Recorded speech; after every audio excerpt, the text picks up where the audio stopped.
Welcome to another edition of the Essex County Ghost Project TV show. I'm your co-host, Tom Spitaleri.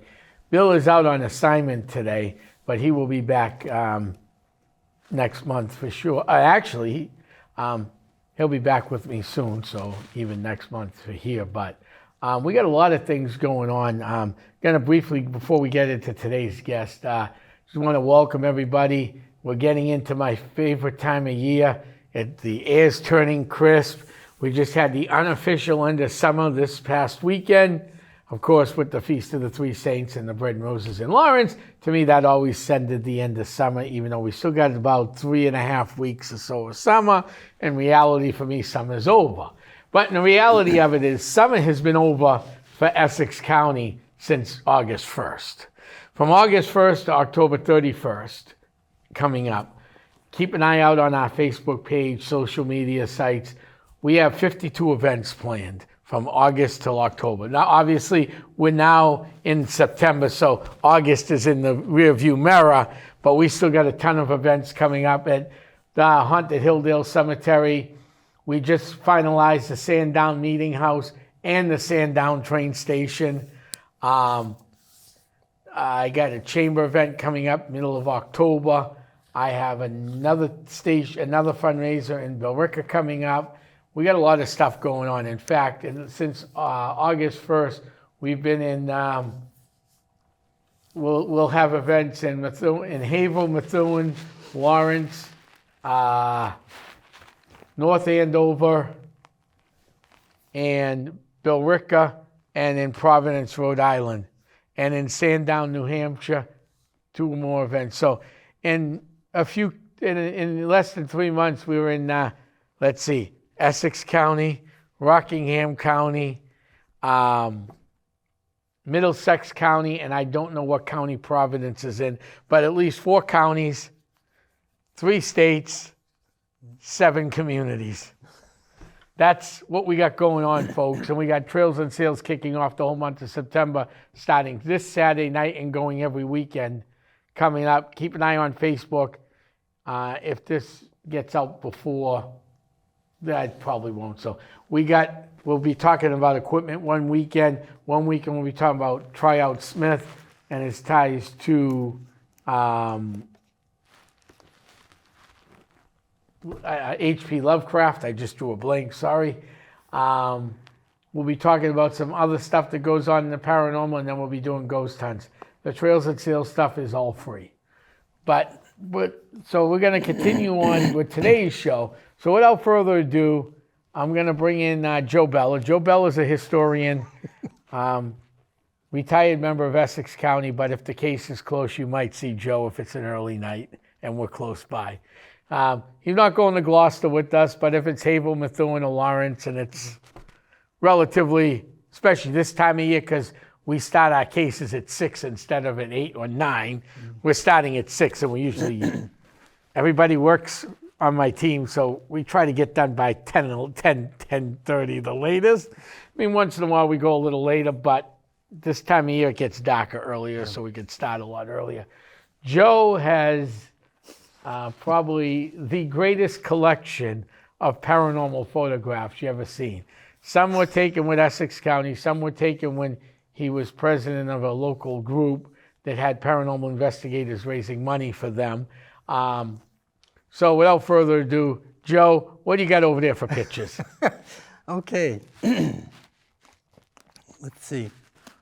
Well, I've been to a lot of your events, shall we say, both day and night, mainly nighttime, and then Hilldale, which is during the summer, of course, when it was warm enough. Right. Took a lot of pictures there. But you had been asked to attend other places, not just Hilldale and Haverhill locations. For example, Lawrence, the Masonic Temple. Yes. Unfortunately, that picture of the Bible table, it was scary. That's in another book, and I forgot that. So, and then if you do another show, I'll bring that book in, yeah. This book I brought basically is the gatehouse on the property. Mm-hmm. Gray Court State Park, interior, exterior, and of course the baby up at the park with no head, the baby with missing head. And did we ever give you the picture of the Native American? I think so. That was taken going up the hill. We have think that so. in our photo array, Yeah. which I forgot my photo book. But Yeah. today we're going to be discussing photos. Photos are probably the easiest way to prove a paranormal. Now, of course, the naysayers and the sayers are going to say, well, you can play with photographs. Well, in the modern world, you can play with anything you want. We have the technology to. Most of the pictures I've taken are usually with a 35 millimeter camera. I still use film. I do have a digital camera. We do use digital too. But some of my better photographs, which I don't have today, were taken with a 35 millimeter. Those you can't mess with. You mess with those, you ruin the film. You can easily tell they were played with. Yeah. The digital stuff, well, that's a little different. But photos are probably, photos and EVPs, it's two of the most telltale tales used in the paranormal. So, Joe, why don't you show some of the pictures? Well, Some of the places Joe's going to show, before I forget, may come from, let's start with one of the most haunted cities in the Merrimack Valley. Outside of Haverhill, which is very haunted, you have the Canosa Triangle, which goes from Monument Square down to the river and up to 108 and out to Merrimack. You have the Hannah Dustin or the Hilldale Flap area, which runs pretty much that side of Haverhill from downtown Haverhill all the way to Maine along the train tracks. That place is loaded with spirits. We got plenty of proof of that with the homes we've investigated. We're not talking about that area. Lawrence is just as bad. Yeah. Mill City, a lot of death, a lot of old things that went on. And Lawrence is an interesting history. Joe, briefly, we want the snippet version. How did Lawrence come to exist? Because people in Haverhill should know this. Yes. Okay. North Lawrence came from what was then Methuen. And prior to that, Haverhill. It was Haverhill West. What do they call that? There's West Parish. West Parish or the West Boundary or West. Yeah. There's a historical name. That was North Lawrence. And then it was named Lawrence in 1847. Not a city. It was the town. Actually, it had several names. It was called Merrimack. Then it was called the New City because they couldn't find a name. Finally, they settled on Lawrence because Abbott Lawrence donated so many hundreds of thousands of dollars of money with others to form the city of Lawrence. And it became a city in 1853. South Lawrence now was Andover. And folks, not North Andover. North Andover is a new invention. Yeah, it was that's- all Andover. Andover, yeah. And then again till 1847. In 1853, it was known as the city of Lawrence in 1853. So I want to show the big pictures first. Yeah. You get these out of the way. Okay. This, I can't say exactly where this took place. I know where it took place. In fact, the person who took the photograph gave me a copy, and I had it blown up into this size. And I'm trying to figure out which way. It's looking down a stairway of the house in Lawrence, and you can see a figure that looks like a white body with I don't know what this long thing is, a tail or whatever. And the person that took the picture didn't know what it was until it was developed, and he flipped out. He said, "Look what I found in my house." So, and he gave me a small copy of the photo, and I had it blown up into this poster size because to me it was the most fantastic picture of whatever it is. Yeah. An unknown ever. But it was taken in the property. The property itself was not recent and is not new. That's all I can say about it. It's old. Very old. Yes. We'll leave it at that. Right. Then this other one is my second home, the Tenney Gatehouse. And this is upstairs bedroom where Charles and Fanny Gleason Tenney, Charles Tenney, this is their bedroom. And we have a feeling that someone took this picture. He was by himself. There was nobody in the room at the time this was taken. And the guy that took it, you can see, let's see, right here is a woman with long hair, and she was short because the picture should be, the mirror was up so high. So she was a very short woman looking in the mirror. Again, the person that took this was by himself. There was no one else in that room. So he took a picture of this mantle. This is a mantle over a fireplace. There was a small mirror that reflected a larger mirror in the back wall. And there's 2 lights on either side of the mirror. Again, it's a short woman. Fanny Gleason Tenney was very short. In fact, most pictures of her, all the pictures of her showed her wearing a hat to make up for her small size. So to us, we think this is Fanny Gleason Tenney in the mirror, whatever. And again, the person that took this said he was by himself in that room. It was during one of the investigations at the Gatehouse we did years ago as a fundraiser. But you can see the outline of the hair, short, and that's got to be Fanny Gleason Tenney. Well, and to add to that story, Essex County had done a lot of stuff at the Gatehouse for years for ideologies change, which happens a lot. It's no big deal. Yep. But remember the night we did the flashlight? We got Fanny Gleason all night long. You did. And then glass divination. And glass divination. On the table. Which is putting a glass in the center of the table and everybody kind of putting their finger on it. Yeah. And it moves with your energy, moves. It's the British version of a Ouija board, basically. Yeah. And we got Fanny Gleason Tenney. Now, they had a son, Daniel Tenney the first. They had a boy, but they did have a girl, Mary. She died 9 months. She didn't survive. And Dan was the only son they had. But at one night, one of the investigations at night, 12 midnight, and everyone was up on where the ruins are, Gray Court State Park. And people were sitting around, mulling around near the fountain, and lo and behold, a gentleman from Worcester, and he was a UFO person. He was not a paranormal. UFO. He was UFO only. He took the photo that we have here, and I was told that this photo was used the following Halloween in a storefront in Salem during Halloween night or that week, whatever. Someone took the picture, blew it up, and put it in their store. And I don't know if they put Methuen, whatever, but this is Methuen. And you can see a white figure of a baby on the wall with hands outstretched, no head.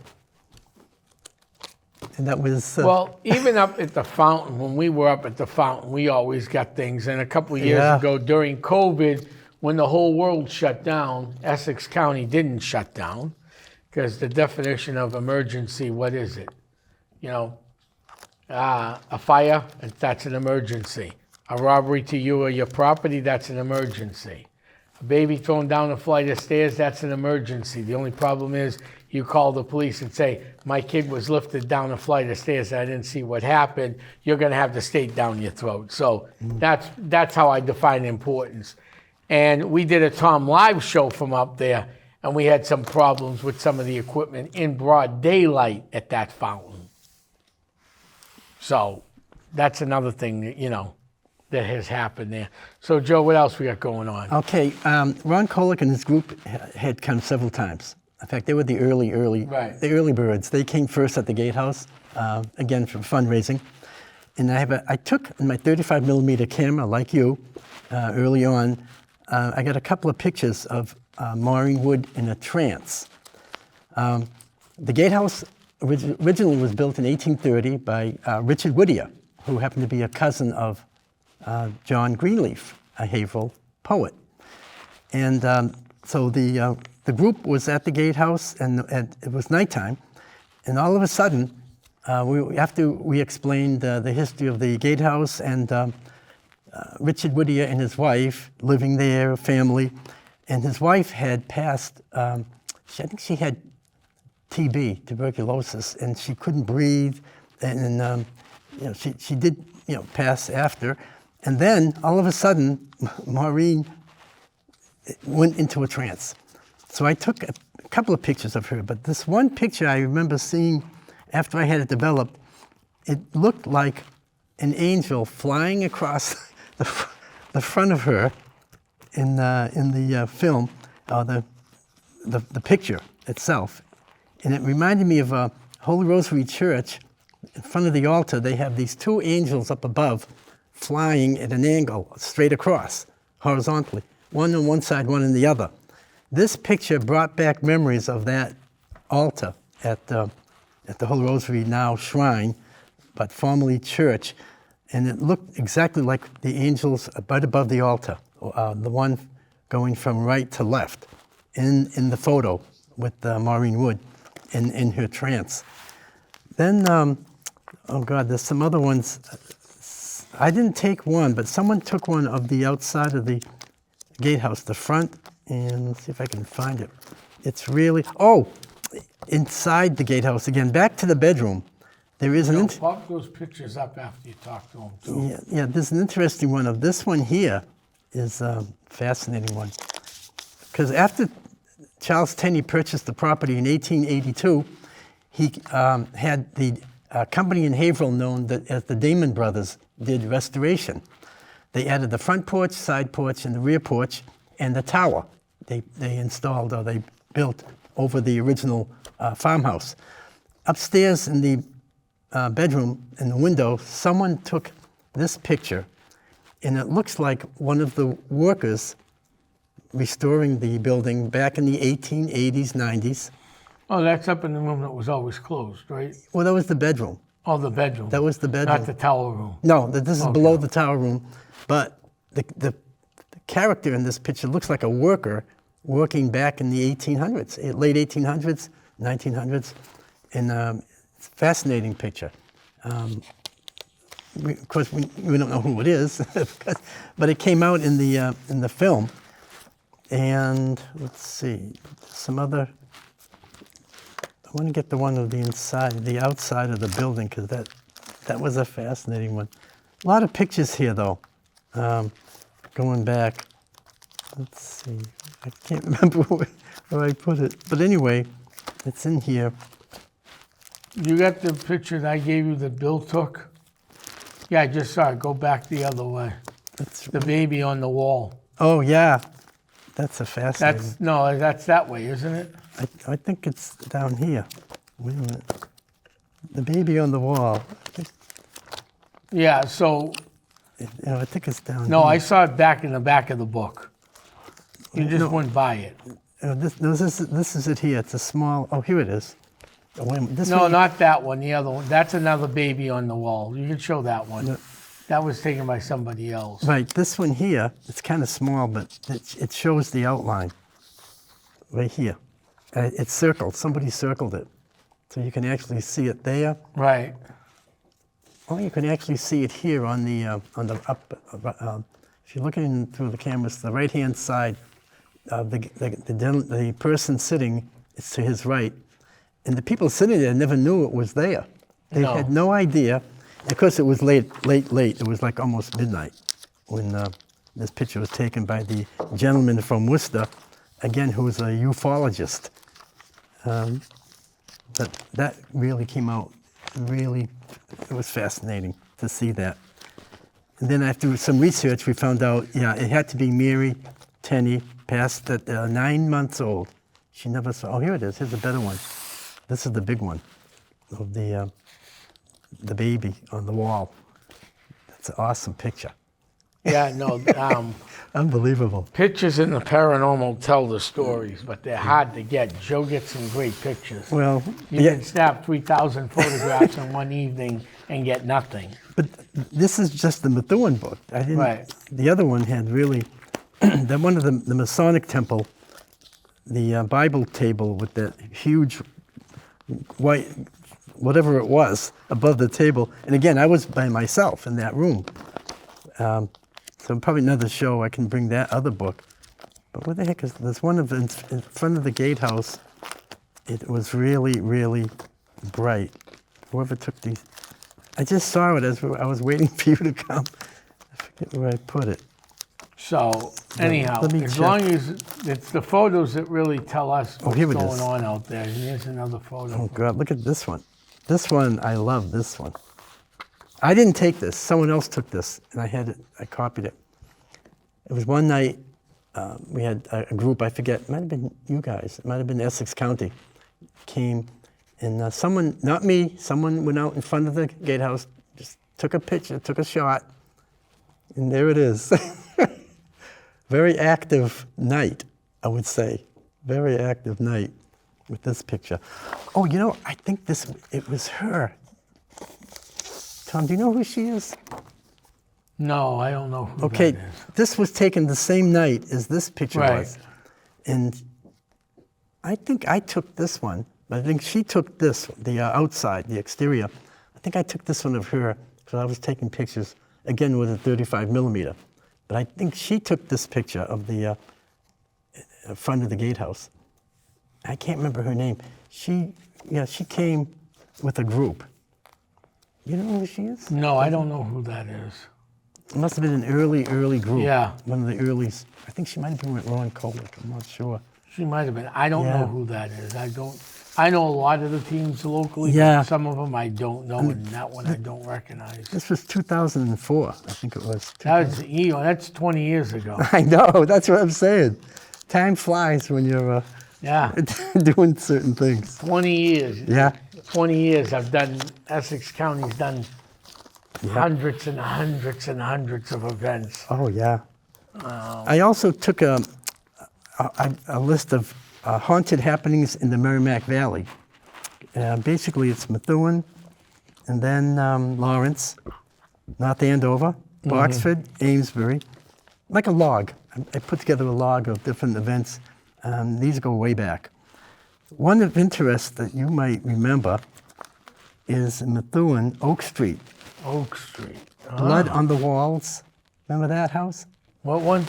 It's called Blood on the Walls. Last occupants left the house in a hurry. It was unoccupied as of 2001. The last owners bought the house in 1986 and lived there 11 years. 2 birds were found stuck between the window and a screen. And then after a long time, bodies were not deteriorated. These are the birds. Testing was done on the place, but nothing found. The last owners heard rattling and had seizures and even collapsed in the house for no reason. The back bedroom closet was very cold. Oak Street. I wonder if this is the house that had water in the walls? Remember those? No, it was House Street. That was the Martin Tree Farm. That was House Street. Yeah, Oh, and okay. then that was an interesting case. That happened in the 60s, and the water just showed up one day, started spouting out. It made national news. It was all over the news. The family moved to Lawrence to Andover Street, Yeah. and they and within a week, it went from water everywhere to nothing. Nothing. The family cut it because they couldn't handle the press coming in. Oh, yeah, yeah. Then, Police and fire had no answer for the family at all. really? Then there was the old tavern on Prospect Street, Methuen. And I think one of the Davis family built it in 1721. Robert Frost's family lived there in 1900. His young son died there. And then later, occupants used to see a young boy around the home. That was Robert Frost's son. But this is before he moved to Derry. He had the farm. Farm in Derry. It's Yep. also got paranormal activity, Bigfoot activity, and UFO activity around Derry? there. Yeah. Wow, busy place. Oh, this one's an interesting one. In Boxford, someone contacted me years ago. And there was a house located across the street from an old Indian burial ground. The family that lived there experienced ghostly events before eventually having to move away. That's how bad it got. And it was across from an old Indian burial ground in the town of Boxford. Unbelievable. The stuff that you I hear- wonder if that's the witch house, because there's an old Indian burial ground right down the street from the supposed witch house of Boxford that's well Probably written about. the same It's neighborhood. an old farmhouse, well written about. I bet it's the same neighborhood in that same area. Unbelievable. Oh, here's one near Tower Hill in Lawrence. Havel Street. There was black ooze coming up from the ground on the property. 2 brothers lived on the first floor. One was killed. Yikes. Past owner sold the property after a short while because of strange happenings. The owner told of having problems trying to climb a ladder to check the outside of the building. The property was sold 18 times in 18 years. 3 sets of French doors opened by themselves with handles seen moving. The original owner had a heart attack in the house. This is Havel Street, right before you get up to Tower Hill, if you're going toward Methuen. Nah, yeah. I think the house is still there. Yeah, there's some old Victorians in that Yeah. neighborhood. Yeah. Oh, God. So, Joe, we got Hilldale Cemetery coming up. Did you bring any pictures from Hilldale with you? No, because they're in the other Oh, book. they're in the other book, okay. The other book has no Methuen, but Everything else. Yeah, Haverhill, Hampton, Lawrence. Right. Yeah, that's the other book. So, Joe, I know people come and say, they get all these expensive $10,000 cameras and $20,000 cameras and $1,500 cameras. Yeah. And they go out ghost hunting. Yeah. Then they don't get anything. Right. And then you go get the camera online for free, next to nothing, because people are so upset. What do you use for a camera, Joe? Oh, wait a minute, that's a cell phone. That's all I use. That's what Joe uses for photography. Yeah. Not a real camera. Well, those actually, some of these cell phones today are better than some of the cameras you can buy. I think so. Yeah. The newer cell phones. Yes. Yes. Yeah, the newer cell phones. I mean, Yep. I wouldn't go get an iPhone 8 and go ghost hunting with that. No. You don't need an iPhone 15 or 16 or whatever it is, but you need I'd say anywhere 11 to 14, 10 maybe. Yeah. 8. I wouldn't go lower than 8, the 8 more expensive one, and go up. Or if you have an Apple phone, I'm not an Apple phone, any of those more expensive iPhone or Android, sorry, Android. Oh, yeah, that's. I don't use Android, so I always forget the name of those phones. But I always send you the picture Yes. when it comes out, and it's easy. Just send. Send. That's it. Yeah. He looks at the picture, then he sends it over to us. Yeah. And we get some great pictures because of Joe through the years. Well, I don't just take one. No, you take a whole bunch. I usually take if it's a site that I feel there's something there. The feeling I get, there's something there, and I can't just take one picture because you miss it. I take several. My favorite picture of yours was on a public investigation. So actually, I could talk about this one. Joe didn't take the picture. Yeah. One of us took the picture. So we're in the sick room, near the sick room of the James house in Hampton, New Hampshire. James house. Joe's sitting there where you got the flashlights on the ground. Joe's in the doorway. It was either me or somebody else leaned back. I have that picture. And you can't even see Joe. You know Joe's there. Yeah. But there is something all around Joe that you can't. I know it was Joe because I know where Joe was. Yeah. But if you didn't know Joe, you'd be like, what is that? Yeah. That's what you call a ghost surrounding a human being. Yeah. This happens to be Joe Yeah. for this sake of this conversation. It's quite a place. It's quite a place. Yeah. So photography works real well. It's the best evidence around. Yeah. Joe, I can't believe it's September. Next month's October. I know. It's Halloween. Wow. Ay, ay, ay. And next month we'll be doing 2 shows here at HC Media. We got one early in the month, and then we got a special update we're going to give you next month on Halloween. Yeah.